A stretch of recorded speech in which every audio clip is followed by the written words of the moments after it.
It was unfortunate during the budget presentation by the finance minister.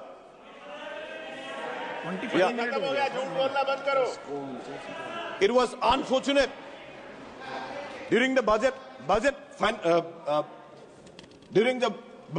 presentation, Mr. Chairman, sir, we could see our citizens of India were shackled, chained, and brought as a prisoner from the USA.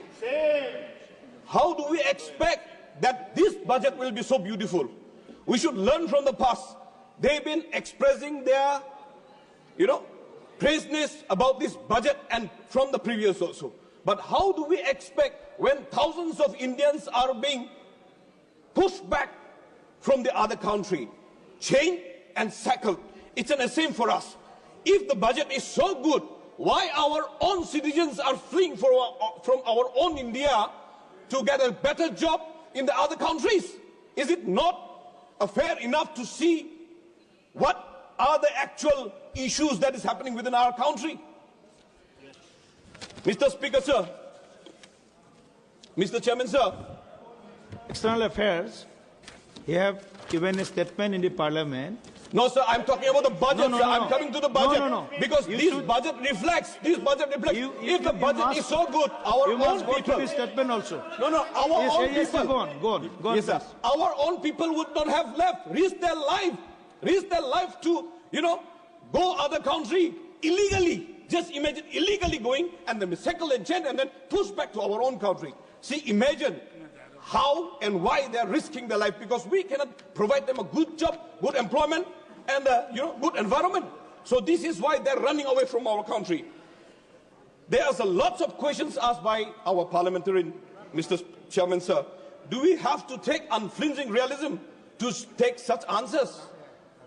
Mr. Chairman, sir, this government's methodology and the purpose of defining financial budget to planning futures seems to have drifted away steadily from the realism.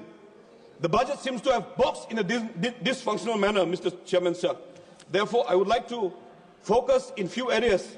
There was a saying, quote by our father of the nation: if we want to teach real peace in this world, we should start educating children. This is a famous quote by our father of the nation, Mahatma Gandhi. Now we talk about the education, Mr. Speaker, sir. The right of education has totally collapsed under the SSA. No amount of funding can revive, because it is only completely destroyed unless and until a complete overhaul is the only solution, by giving district, block level and village level new restructured institutions, and policy is the only option. Mr. Chairman, sir, when we come to the Northeast region, however, 2025 budget does not reflect substantial increases in the allocation tailored specifically to the educational needs in the region. Northeast, including Meghalaya, Assam, Arunachal Pradesh, face a higher school dropout rates due to the socio-economic factors.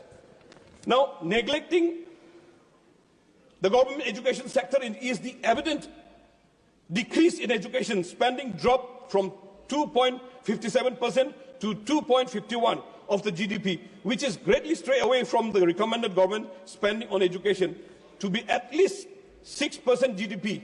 That is National Education Policy 2020.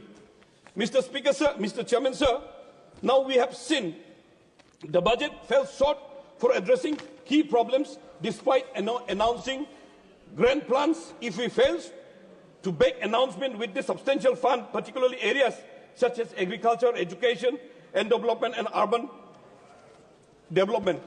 Mr. Chairman, sir, now when you look at the scholarship for the minorities and for those who reach matriculation has been cut down by 40%, bringing down the fund to 197.550 crore. The scholarship for the students after matriculation has faced even steeper cut, dropping nearly 64% to 731.8 39 crore. The merit-based scholarship has decreased to 7.34 crore. In addition to the national fellowship, the scholarship of the higher has decreased to education, that is 7.34 crore. Mr. Speaker, sir, the last, let me end. Now, we talk about the budget cut. Mr. Speaker, sir, this budget cut will only increase and reduced in spending in other areas. This is only for certain rich people. Yesterday, our parliamentarian has spoke about this particular budget, whereas the poor tend to spend every single money that he has earned. Now, poor doesn't have a saving at all. So, MGNRGS and other sorts of wages and GST has not been compromised by this government, Mr. Speaker, sir, Mr. Chairman, sir. So, I would like to ask if there is any chance, if they can amend this area where our poor people, where our BPL people can be looked into. With these few words, Mr. Speaker, Chairman, sir, I resume my seat. Thank you.